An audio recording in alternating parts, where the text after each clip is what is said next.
J'aimerais ça ici aborder une question qui a comme deux grands volets. Hein. Premièrement, j'aimerais ça présenter une genre de grille d'analyse par rapport aux sociétés. Hein. Donc, une genre de conception sociétale, si on peut dire, qui se veut utile et peut-être intéressante à long terme pour différents secteurs des sciences humaines, mais qui se veut aussi une critique indirectement de cette idée-là ou de la conception sociétale qu'il y a derrière le développement durable. Hein. Et donc, avant d'en arriver à la conception sociétale que je veux exprimer, que je veux expliciter, je vais me permettre de faire un petit peu un retour sur les différentes conceptions du développement qu'il y a eu dans le passé et pour expliquer essentiellement comment on en est venu finalement à cette idée-là de développement durable. Et à un moment donné, dans la présentation, je vais en arriver à la conception sociétale que je veux expliciter. Et puis là, on va avoir une meilleure idée un petit peu de la critique indirecte du développement durable qu'on peut faire. Premièrement, il s'agit de dire que depuis cette idée-là de développement, depuis que l'Occident essentiellement s'est lancé dans l'aide au développement, on a élaborer des théories du développement. Et derrière ces théories du développement-là, il y a toujours une conception sociétale qui est implicite ou qui est plus ou moins explicite dans certains cas, mais qui se présente comme essentiellement une théorie du développement. Puis donc, ce dont on va faire ici, c'est un peu isoler la conception sociétale qu'il y a derrière ces théories-là. Et donc, initialement, les théories du développement se basaient sur une idée purement économique. Et l'idée donc d'aider les pays du tiers-monde, entre guillemets, à se développer, c'était d'aider à leur développement économique. Et on n'avait pas pensé que cette volonté-là allait, ou que cette perspective-là, allait rencontrer des limites ou qu'il y avait d'autres variables qui rentraient en compte pour, permettre à certaines sociétés de se développer. C'était pas très, très raffiné comme perspective, comme on peut un peu le voir, comme on vient de le dire, mais c'était aussi révélateur de la volonté des puissances occidentales et de leur propre myopie. Finalement, par rapport à leur propre développement eux-mêmes, mais aussi à celui des autres sociétés. Autrement dit, tu as une idée là, aux origines, de l'économie étant la base de tout, puis le reste, c'est pas trop important. On s'est rapidement rendu compte que cette conception-là était dysfonctionnelle et que ça ne fonctionnait pas. Qu'il ne s'agissait pas juste d'aller mettre en place des infrastructures puis d'encourager certaines institutions économiques pour permettre aux sociétés non occidentales, qu'on peut dire, ou en sous-développement de se développer, qu'il y avait bien d'autres facteurs qui rentraient en ligne de compte. Éventuellement, on a mis on identifie certains de ces facteurs-là, mais l'idée, c'est qu'il y avait quelque chose d'autre que l'économie. Et puis, on a éventuellement regroupé ça un peu sur l'idée de social. Ce qui est un terme très vague et ce qui représente très mal, à mon avis, la réalité plus complexe qu'il y a derrière une société humaine.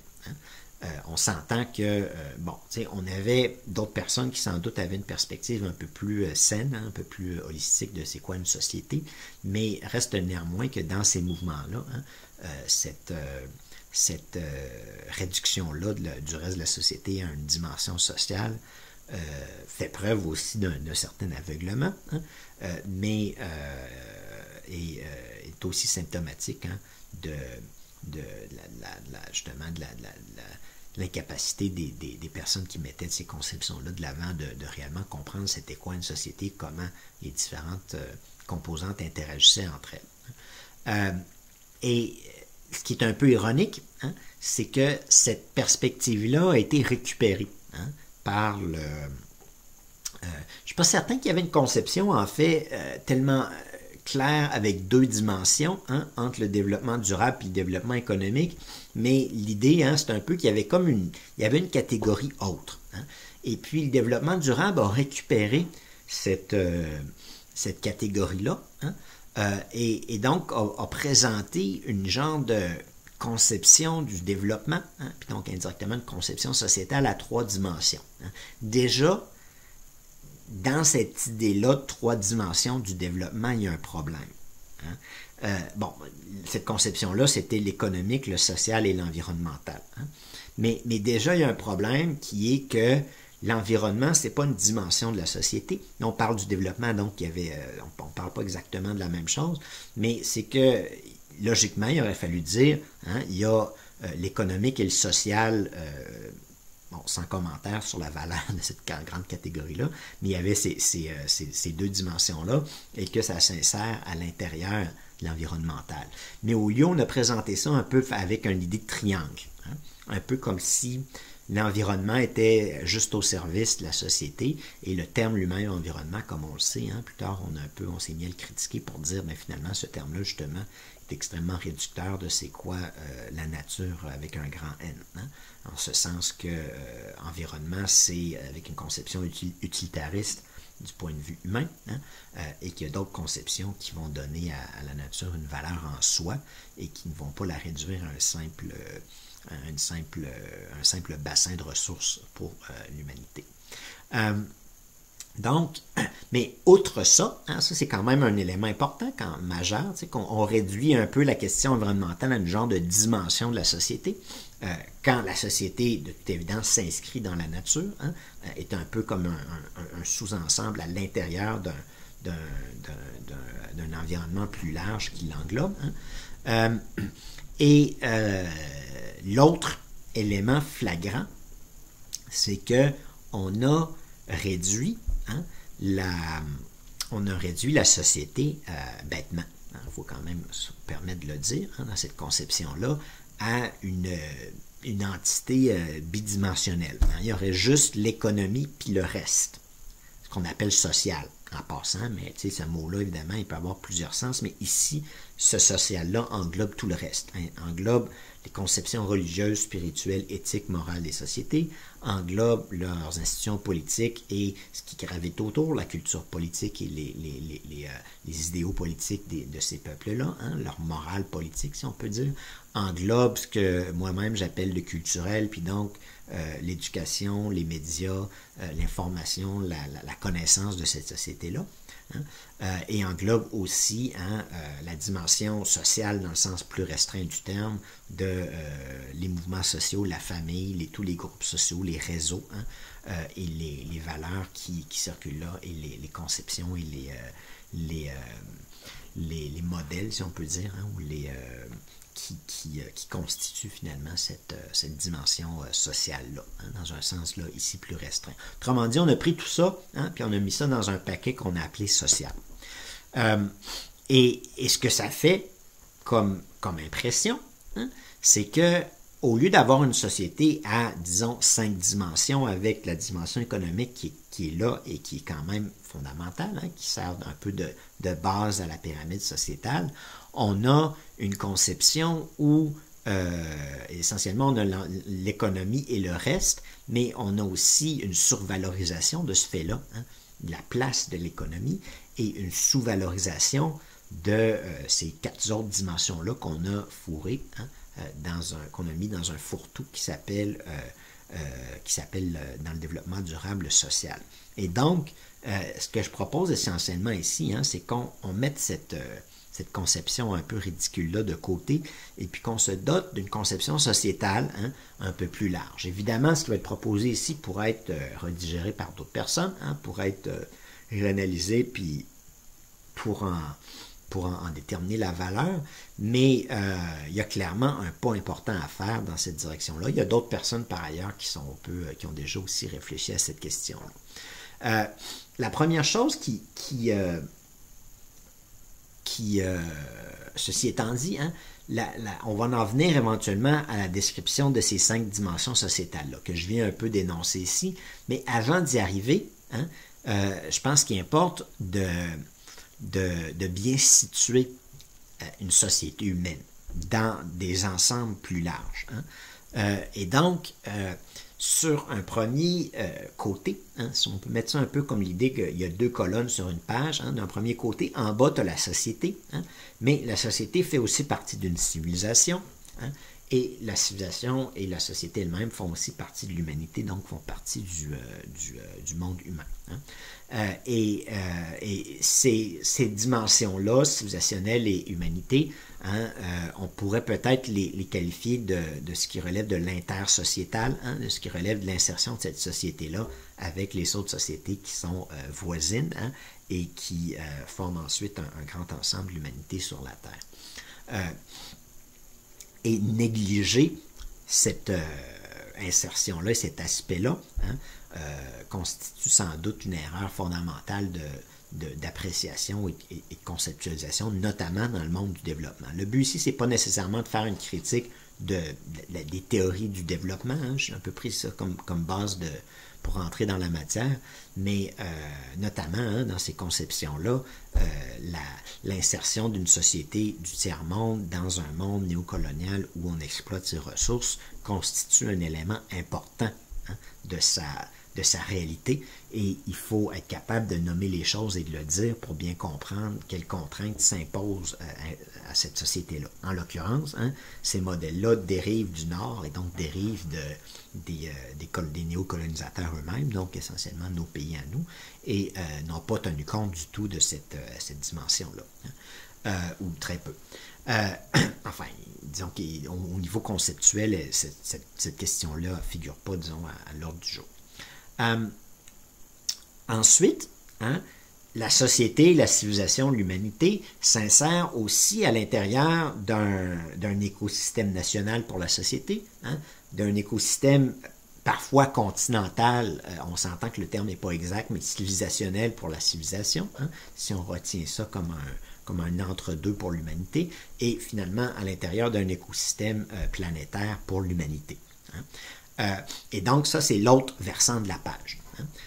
Il est important de souligner que la société humaine s'insère à l'intérieur de ces écosystèmes-là et que les écosystèmes ne constituent pas seulement l'environnement, hein, de ces sociétés-là.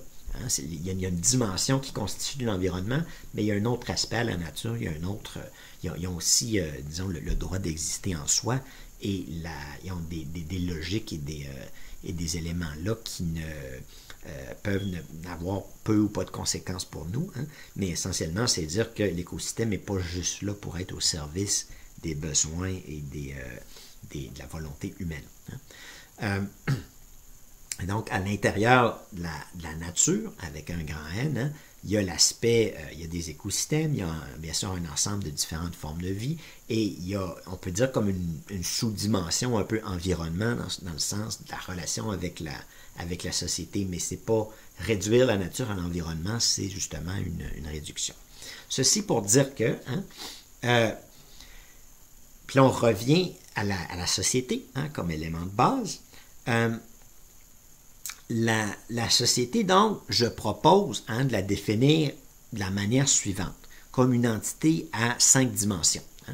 C'est pas dire qu'on ne pourrait pas dédoubler certaines de ces dimensions-là. Hein. C'est pas dire que ces dimensions-là sont nécessairement figées, mais c'est nécessairement prendre un peu d'avance, hein, sur l'idée un peu bête d'une société, économie et le reste. Hein.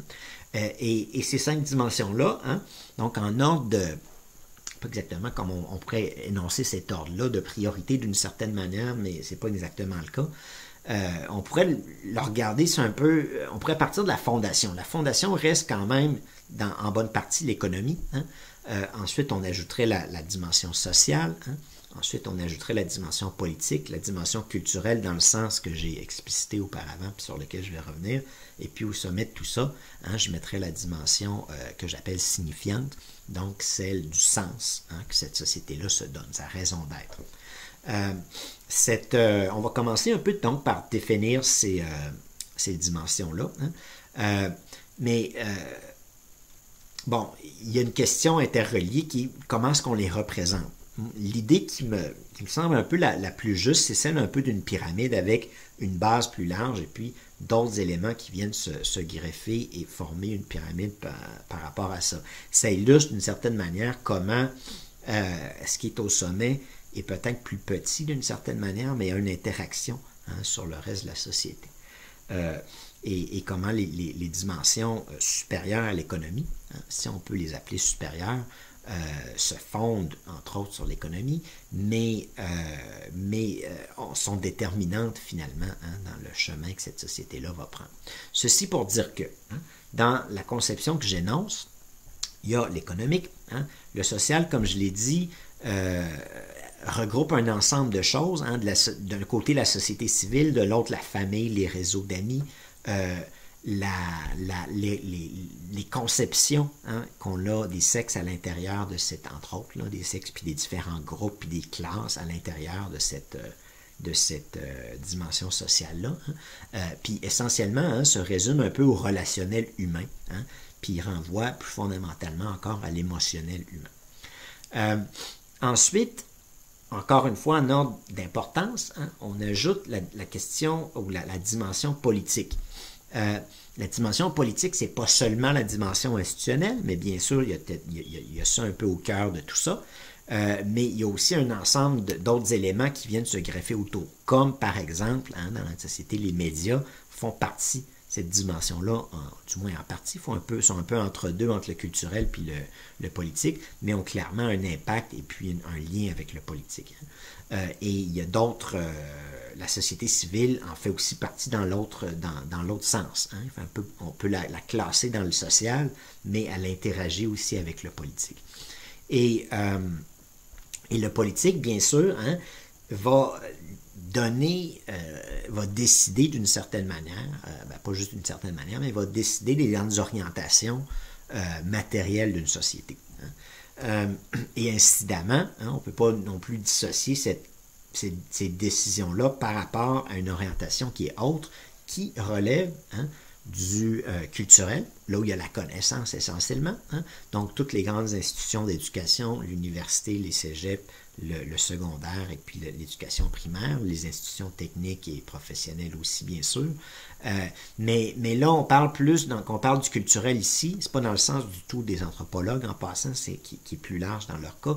C'est quand je parle du culturel, je parle essentiellement le savoir et la connaissance qu'il y a dans cette société-là de manière large. Puis donc, on peut comprendre que, dit comme ça, que ça déborde de beaucoup, les simples institutions d'éducation qui sont comme au centre, mais il y a plein d'autres éléments qui viennent se greffer à ça. J'ai mentionné les médias qui participent à une genre d'éducation continue du peuple, notamment en termes politiques, mais aussi en termes sociétaux, et d'autres institutions qui, d'une manière ou d'une autre, disons, ont une dimension dans cette dimension, ont une pas une dimension, mais disons qu'il y a comme une partie d'eux-mêmes qui est dans qui relève de ça, puis qui peut avoir d'autres éléments qui relèvent d'autres dimensions. Donc, sur ce que je viens de dire, justement, il n'y a pas de corps dans la société, d'organisation informelle ou formelle, qui n'a pas un peu toutes ces dimensions-là aussi. On va y revenir. Mais autrement dit, c'est ça qui est un peu compliqué dans l'idée de dimension, c'est que il n'y a pas de corps qui se situe entièrement juste dans une dimension. Ils peuvent avoir une fonction particulière dans cette dimension-là, mais tous les corps de la société, tous les ensembles, tous les organisations touchent à tout d'une certaine manière, et les personnes aussi, évidemment, en tant qu'individus, en tant que personnes, touchent aussi à tout. La cinquième dimension, ici je l'appelle le signifiant. Et le signifiant dans le sens de ce qui donne sens à la société. Et dans cette catégorie-là, traditionnellement, on aurait bien sûr mis les religions, qui en tant que groupe organisé sont un peu à cheval entre le signifiant, le culturel, puis le politique, hein, puis même le social, puis dans certains cas l'économique, dans ce que je viens d'expliciter, mais dont, disons, la mission première relève davantage du signifiant.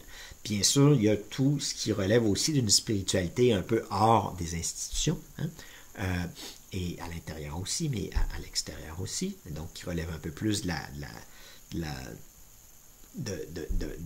si on peut dire, d'une volonté individuelle ou de conception individuelle, ou disons qui sont peut-être un peu marginales dans la société, mais qui ensemble hein, donnent sens à différentes personnes. Intimement liés à ce signifiant-là, hein, tu as les grands idéaux de la société, hein, qui peuvent être exprimés de différentes manières. Hein. Il y a des sociétés qui vont avoir une tangente davantage dans un sens ou dans l'autre, mais les grands idéaux de cette société-là figurent là, les grandes valeurs de la société figurent là aussi, et donc l'éthique de cette société-là, hein, les principes éthiques sur lesquels elle se fonde, puis qu'elle cherche à pratiquer, puis à mettre disons, incarner, hein, et aussi la morale d'une société s'inscrit dans cette catégorie-là. Donc on peut aussi y ajouter, par exemple, en Occident, notamment la philosophie, hein, serait une science qui serait de cet ordre-là, avec la théologie et d'autres sciences apparentées. Cette conception sociétale-là, hein, renvoie en fait et dérive, hein, est inspirée fortement par une autre conception qui là était organisationnelle. Hein. Et la logique de ce lien-là, c'est essentiellement de dire une société humaine, c'est une grande organisation. Et donc, si on a une théorie des organisations avec à peu près ces 5 dimensions-là, logiquement, dans une organisation plus grande, on retrouverait aussi les 5 dimensions équivalentes ou du moins peut-être pas avec les mêmes termes, mais très apparentées. Et donc, dans cette théorie organisationnelle-là, hein, il y avait le technologique technique, hein, qui est essentiellement l'économique ici. Il y avait ce qu'on appelle le psychosocial, ce qui est le social dans la conception sociétale. Hein. Il y avait le structurel, ce qui est le politique. Il y avait ensuite la culture organisationnelle, ce qui est le culturel ici. Et il y avait aussi ce qu'on appelle la raison d'être d'une organisation, hein, ce qui se retrouve ici dans le signifiant. Hein. Et donc, il y a un parallèle très clair, hein, entre les 5 dimensions que j'énonce et cette conception-là organisationnelle, hein, qui essentiellement nous donne à peu près le portrait identique. Hein.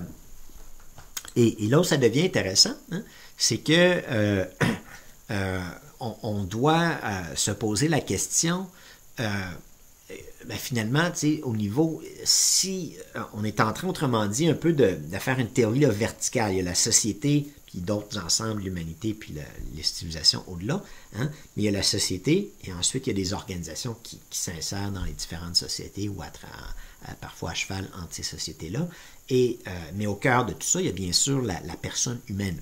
Hein. Et donc, logiquement, hein, ces 5 dimensions-là renvoient aussi à quelque chose dans l'humain en tant que tel. Parce qu'une organisation, c'est un ensemble d'humains, puis une société, c'est un ensemble plus large d'humains. Hein.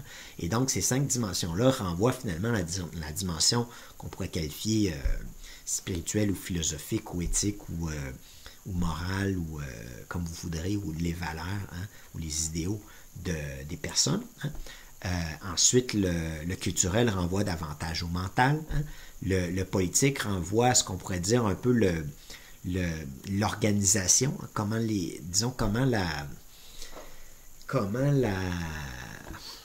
pas juste pas au mental, aux connaissances d'un point de vue séparé comme dans ce sens-là, mais plutôt, disons, on pourrait dire aux connaissances appliquées, entre autres, peut-être. Hein. Ça peut peut-être qualifier le politique comme ça. Ensuite, le social renvoie à l'émotionnel humain, hein, et l'économique renvoie davantage à ce qui relève de l'ordre du physique, hein, des besoins physiques et des besoins plus basiques de l'être humain. Et bon, cette présentation-là, justement, quand on est en train de la mettre verticale comme ça, on s'aperçoit que si on change la conception de la personne, logiquement, hein, si on ajoute une dimension, on tente, disons, de raffiner ou de voir comment les dimensions sont structurées, les avancées qu'on fait là peuvent avoir des répercussions dans les autres dimensions, dans les autres niveaux d'analyse plutôt. Hein. Et donc, c'est la raison pour laquelle je dis que les 5 dimensions, c'est un peu, peut-être pas temporaire, mais disons, préliminaire comme analyse. Hein. Et que peut-être qu'on va s'apercevoir qu'on peut ajouter ou expliquer différemment la chose, mais l'idée ici, hein, c'est de faire en sorte qu'il y a comme une théorie unifiée, finalement, entre la personne, les organisations, et puis les sociétés, puis même la civilisation et l'humanité, qui, bien sûr, eux aussi, hein, ont des raisons d'être qui se donnent ont à leur niveau, hein, ces dimensions-là aussi.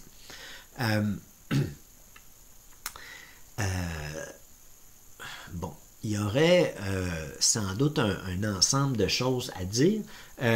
Une des premières choses, enfin, il y a deux éléments qui me viennent à l'esprit. Il y en a un qui c'est plutôt un petit commentaire. Hein. Dans ma compréhension des choses, hein, au-delà du sociétal, il y a ce que j'appelle le civilisationnel, mais je sais que ce terme-là est utilisé à différentes sauces. Hein. Et dans ma conception des choses, hein, il y a souvent à l'origine des civilisations, hein, une religion, ou autrement dit un phénomène spirituel qui donne sens, hein, à cette, et aussi avec une dimension variable, éthique, morale, qui donne sens à une société. Hein. Et donc, quand on parle de la société occidentale, on peut la nommer comme ça, mais il ne faut pas se cacher que c'est essentiellement une société chrétienne. Hein. Ou du moins dans ses origines. Hein. Quand on parle du Moyen-Orient, on a une société qui est musulmane. Hein. Quand on parle de l'Inde, on a une société hindoue. Malheureusement, à part ces 3 ensembles-là, où on a un peu plus une facilité à avoir un ensemble géographique où c'est plutôt clair, dans le cas du bouddhisme, c'est plus éclaté. Hein. Puis donc, je ne sais pas si on peut parler d'une civilisation bouddhiste, sans doute, mais c'est pas un corps continental et géographique aussi cernable que les autres grandes religions mondiales. Hein. Et bien sûr, en Chine, par exemple, il va y avoir aussi le taoïsme et le confucianisme qui vont faire partie, finalement, du signifiant de cette société, de cette civilisation-là, hein, qui est aussi un pays, là, mais de cette civilisation-là, qu'on peut parler de la civilisation chinoise ou peut-être le sous-continent, l'Asie du Sud-Est intégré dans cette grande ensemble-là, peut-être même avec le Japon. Hein. Et donc, l'idée de religion n'est pas nécessairement toujours clairement à l'origine d'une civilisation. Parfois, il y en a plusieurs. Parfois, il y a des situations différentes. Hein. Parfois, il y a des conceptions qui se... comme en Afrique noire, où il n'y a pas une religion nommée, hein, qui n'a pas un nom aussi facilement nommable que l'islam ou le christianisme, mais il y a quand même un ensemble de conceptions qui sont là chez les Autochtones en Amérique, dans les Amériques, il y avait bien sûr ça aussi. Hein. Et donc, cette idée-là d'une religion, l'origine d'une civilisation, c'est une idée qui a une certaine valeur, mais qui ne s'applique pas toujours de manière tranchée et claire. L'autre commentaire que je voulais faire, là je saute un petit peu du coq à l'âne, entre guillemets, mais c'est que, j'ai expliqué que il y a la personne, les organisations, hein, la société, et il y a une conception sociétale, organisationnelle de la personne, personnelle qu'on pourrait appeler, et on peut projeter ça au niveau civilisationnel et même de l'humanité. Hein. Mais il y a... puis de l'autre côté, il y a l'environnement de la société, l'environnement des civilisations, puis l'environnement humain qui est la planète Terre. Hein. Mais il est très probable qu'on puisse aussi, disons, peut-être identifier des dimensions à l'intérieur de ces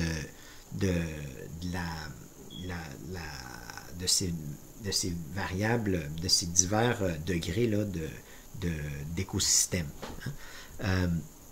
Autrement dit, que la grande catégorie nature qui se décline bien sûr à différents degrés, hein, on puisse aussi peut-être comme trouver en y réfléchissant, hein, trouver des dimensions à cette catégorie-là aussi. Autrement dit, là, on la met dans une catégorie avec un grand N, mais il y a certainement une réflexion plus profonde à faire par rapport à ça. bon, cette conception-là, hein, que je suis en train d'énoncer, à l'époque, je lui avais donné un nom, hein, qui était... mais bon, le problème de ce nom-là, en fait, c'est qu'il utilise un terme qui n'est pas nécessairement approprié ici, qui est le terme du développement. Hein. Donc, on pourrait parler du développement intégral qui se fonde sur cette conception sociétale-là. Hein. En revanche, est-ce qu'on peut appeler ça une conception sociétale intégrale, ça se dit mal, hein? Puis c'est pas juste sociétal, justement, c'est une conception un peu plus large que ça, mais peut-être que l'idée intégrale serait pas inintéressante, hein?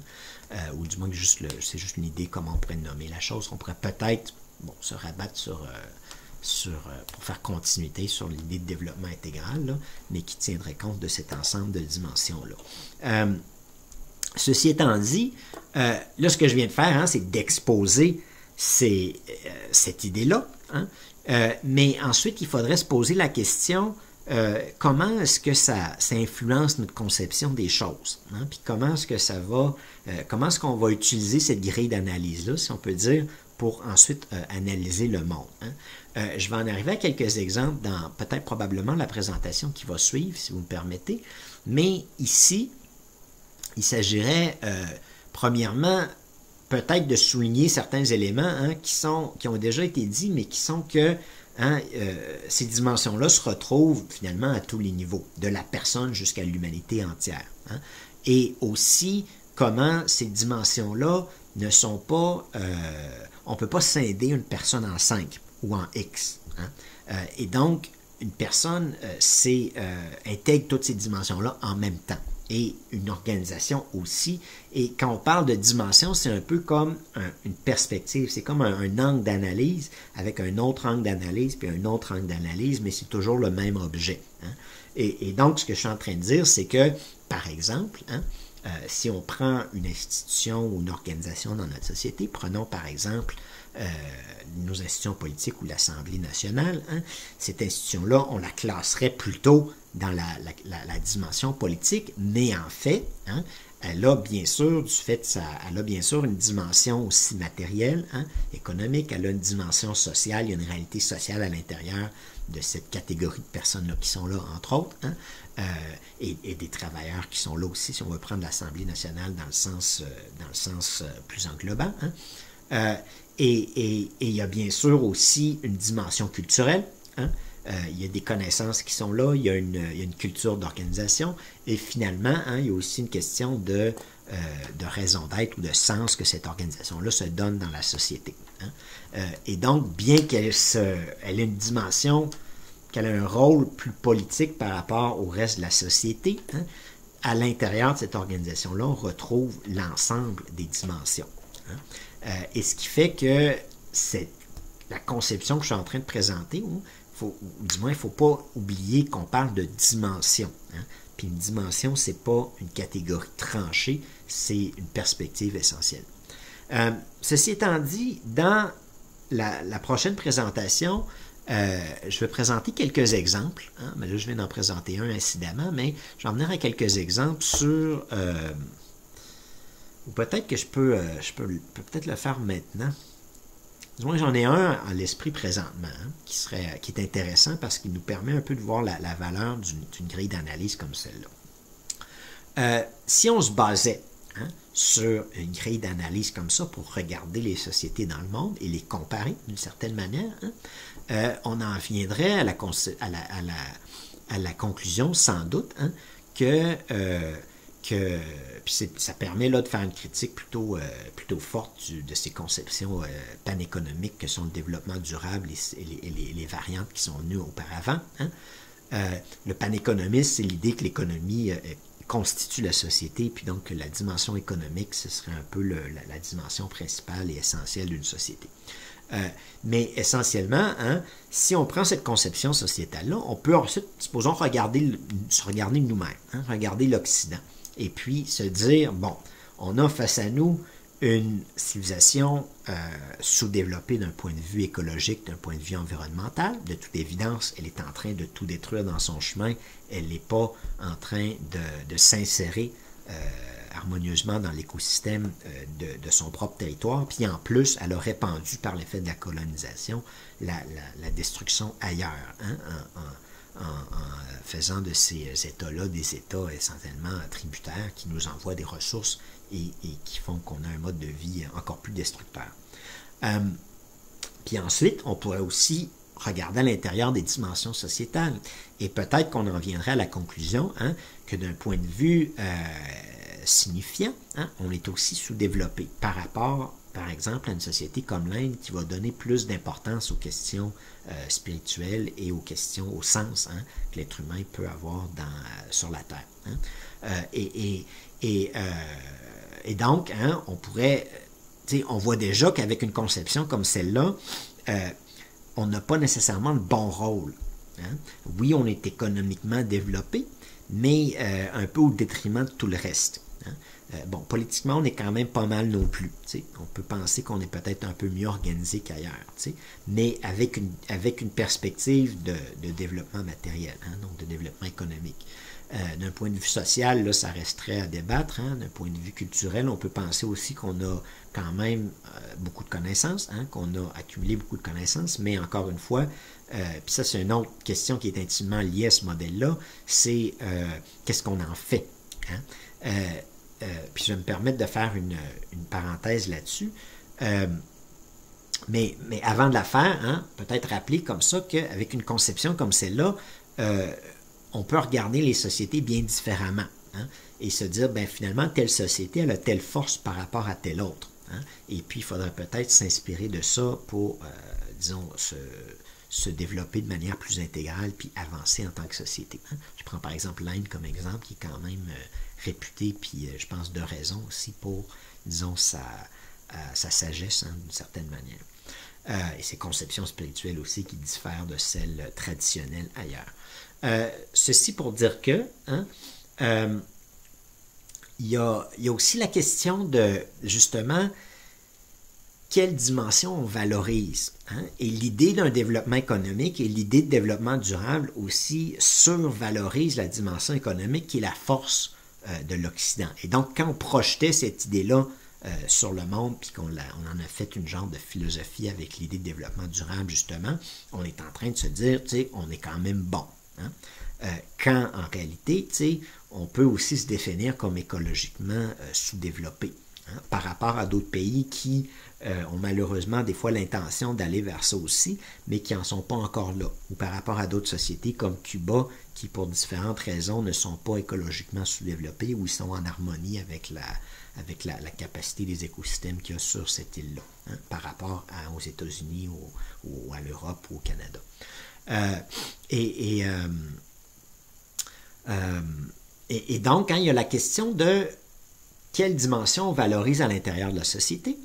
Finalement, puis ça c'est intimement lié à la question du sens qui est un peu placée au sommet de la pyramide que je viens d'illustrer, mais il y a aussi la grande question de comment de quelle valeur relative on donne à ces dimensions-là. Autrement dit, dans mon appréciation des choses, les sociétés panéconomistes, on va avoir tendance à renverser essentiellement la pyramide, puis à dire l'économie c'est le plus important, puis c'est ça le sens en fait de ces sociétés-là, pour elles d'une certaine manière. On va dire que c'est l'économie, le sens c'est un peu vite dit, mais qui a finalement un sens matériel. Ça renvoie d'ailleurs à une idéologie matérialiste en Occident. Et on va avoir tendance donc, dans une société comme celle-là, à considérer le social comme quelque chose d'inférieur, à considérer le politique comme quelque chose qui est au service de l'économie, à considérer les connaissances sous leur dimension technologique avant de les considérer sous leur dimension autre, puis donc autrement dit sous leur dimension matériellement pratique. Et on va avoir tendance aussi à tenter de trouver sens dans cette idéologie économiste-là, ou panéconomiste. Autrement dit, on va avoir une société où on va encourager les gens à consommer et on va leur mettre un peu dans la tête que c'est ça, avoir une bonne vie. Puis que c'est ça qui fait que c'est des bonnes personnes, qui sont des meilleures personnes que les autres et que le plus qu'ils ont, le plus qu'ils sont. Ce qui est évidemment dit comme ça un peu ridicule, mais ça reste que ça fait partie de la réalité de nos sociétés. Et donc, au lieu d'avoir une pyramide équilibrée, l'Occident, j'ai l'impression qu'on l'a inversée. Et on pourrait analyser différentes institutions un peu pour démontrer ça. Je vais me permettre de le faire ici, hein, de regarder une institution à l'intérieur de notre société qui devrait, qui dans la conception que je suis en train d'énoncer, devrait se situer dans la catégorie culturelle, qui est l'université. Hein? Mais en regardant à l'intérieur de l'université, on va s'apercevoir rapidement que là aussi, il y a une inversion de la pyramide, et puis qu'en fait, il y a une conception essentiellement panéconomiste qui a pris le dessus de cette institution-là. Puis comment on le voit à l'université, hein, c'est que essentiellement, on va valoriser les sciences pures, hein, on va mettre les sciences humaines en numéro 2, littérature, ça ne sert pas à grand-chose, les arts non plus, et évidemment, ce qui est théologie, philosophie, tout ça, c'est plutôt une perte de temps. Hein. Sciences des religions et puis pensée éthique, morale et tout ça, c'est plutôt, c'est considéré comme finalement, en termes d'importance, la moins importante des sciences, la moins importante des catégories des sciences qu'à l'université. Autrement dit, dans la conception, puis comment ça se reflète dans les universités, par exemple au Québec, hein, c'est qu'il y a plusieurs recteurs qui émergent du secteur, non seulement des sciences pures, mais aussi du secteur le plus matérialiste et pratique à l'intérieur de ce secteur-là. Si on rentre à l'intérieur de ces catégories-là, il y a aussi des sous-catégories. Et dans les sciences pures, hein, tu as les ingénieurs essentiellement, donc les facultés de génie, qui ne sont pas au niveau d'avoir une réflexion abstraite par rapport à la science, mais c'est toujours une réflexion pratique pour faire des choses, pour produire. Hein. Et c'est ces facultés-là qui sont les plus fortes à l'université. Dans la plupart des grandes universités au Québec, on pourrait dire, ou dans certaines du moins, hein, ces facultés-là clairement prédominent. Je pense entre autres à l'Université Laval que je connais mieux, là, mais c'est aussi sans doute le cas un peu ailleurs, hein, selon, bien sûr, il peut y avoir certaines variantes, là, mais hein, donc essentiellement, l'institution universitaire, dans l'importance qu'elle donne à diverses sciences, hein, va être un reflet finalement de sa société. Ma conception des choses, c'est que ça devrait être exactement le contraire. On devrait considérer les ingénieurs comme étant, pas les ingénieurs, mais les génies, les sciences du génie, hein, comme étant les sciences un peu les plus basiques. Hein. Ensuite, les sciences pures, abstraites, comme la biologie, la physique, la chimie, comme étant un cran au-dessus. Ensuite, les sciences humaines, qui sont évidemment plus compliquées parce qu'on a face à nous un phénomène vivant. Hein. La biologie, déjà, on a du vivant dedans, donc la biologie serait peut-être disons, au sommet de la pyramide des sciences de la nature. Mais ensuite, quand on rentre dans les sciences humaines, là, on a de la vie aussi, hein, mais on a des sociétés, puis on a un phénomène où il y a un degré d'incertitude, hein, plus grand. Autrement dit, c'est plus compliqué. Hein. On ne peut pas, en sciences humaines, se rabattre sur simplement la mathématique. On ne peut pas se rabattre sur des expériences qu'on répète puis qu'on constate, ah oui, ça marche tout le temps, donc on a quelque chose de solide. Hein. C'est impossible de le faire. Et dans l'idéologie même des gens, hein, on va dire, on ne peut pas le prouver, on ne peut pas le démontrer, et donc, ce serait comme une science inférieure du fait que c'est moins certain. Mais en fait, c'est l'inverse qui est vrai, c'est que du fait qu'il y a un degré d'incertitude plus grand, c'est une science qui requiert un intellect plus fort, d'une certaine manière, qui requiert un effort mental plus grand pour comprendre. Hein. Parce qu'il y a un degré d'incertitude qui est tellement grand que ça dépend de l'observateur, entre autres, aussi. Puis si on veut continuer, hein, on a là la littérature, les arts, qui sont complètement négligés dans nos institutions universitaires par rapport aux autres. Hein, ils sont là, mais ils ne sont pas considérés comme très prestigieuses, qui situeraient peut-être au-delà, hein, des sciences humaines elles-mêmes. Hein. Et puis finalement, au sommet, hein, on aurait la philosophie, les sciences des religions, la théologie, l'éthique, la morale, hein, qui devrait avoir une place d'éminence, et même la place d'éminence au niveau des valeurs, du moins. Je ne dis pas en termes nécessairement de population universitaire, mais au niveau des valeurs, on devrait considérer ces sciences-là comme étant nécessairement les plus compliquées, hein, là où il y a l'incertitude est la plus grande, hein, et donc, notamment celles où on se pose des questions plus d'ordre spirituel. Hein, donc, qui dépassent là, le matériel et même l'humain dans le sens un peu analyse du terme, la science humaine. Et ces sciences-là, donc, devraient être considérées comme les sciences un peu au sommet de la connaissance humaine. Encore une fois, dans la réalité de nos universités, c'est complètement inversé. Et puis donc, l'analyse de l'institution universitaire permet un peu d'avoir un reflet par rapport à la société qui donne lieu à ces organisations-là dans son sein. En son sein. Il peut être approprié de mentionner un autre élément justement par rapport à cette organisation-là que je suis en train d'énoncer. Elle est quand même culturellement marquée dans une certaine mesure. Non pas que cette influence-là consciemment a été à l'origine du modèle sociétal que je suis en train de présenter ou de la conception sociétale que je suis en train de présenter, mais il y a néanmoins une analogie importante avec la conception qu'on appelle indo-aryenne, où dans ces sociétés-là, qu'on connaît par une de ces manifestations qui étaient les castes ou les classes qu'il y avait dans les sociétés celtiques et dans la société hindoue. Et dans ces sociétés-là, puis donc c'est une manifestation d'un ordre de valeurs qu'il y avait dans ces sociétés-là, qu'on retrouve un peu dans cette conception sociétale-là. Et donc, dans ces sociétés-là, si on prend les Celtes, au sommet de la société, il y avait les druides, qui n'étaient pas des gens à grande barbe, peut-être quelques-uns, mais qui étaient, d'un point de vue sociétal, les gens qui avaient la connaissance et qui se posaient aussi les questions spirituelles. Mais c'était davantage une classe de gens savants. Et dans cette société-là, il était clair que ces gens-là étaient plus importants, puis donc devaient avoir plus de poids que les dirigeants politiques eux-mêmes. Et donc le roi qui était bon, qui était un peu sage lui-même, obéissait finalement au verdict des druides, obéissait au verdict de cette catégorie de personnes-là. Et en Inde, on va retrouver un peu cette idée-là aussi, avec les brahmanes qui sont à la fois la classe qui se penche sur les questions spirituelles, mais aussi sur la connaissance plus largement, un peu exactement comme les druides essentiellement. Ensuite, on a les Kshatriyas qui sont la classe des guerriers puis des dirigeants politiques.